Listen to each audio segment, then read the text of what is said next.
Ayan mga kapatid, magandang umaga po sa inyo lahat at narito na naman po ako at mayroong ituturo na mga orasyon sa inyo.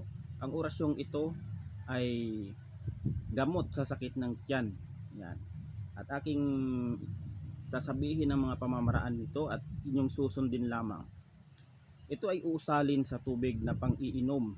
Yan. Usalin po ninyo sa tubig na iinumin ng taong may sumasakit ang tiyan at sa langis na ipanghihilot.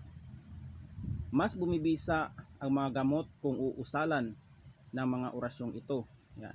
Pwede rin yung usalin ang orasyong ito sa gamot tulad ng mga pag sumasakit ang tiyan, tulad ng mga loperamide, diatabs. Usalin po ninyo ang orasyong ito para mas lalo pong bumisa mga kapatid.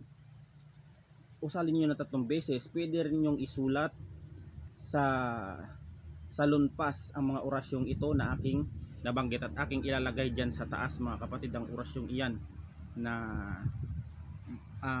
gamot sa sakit ng tiyan.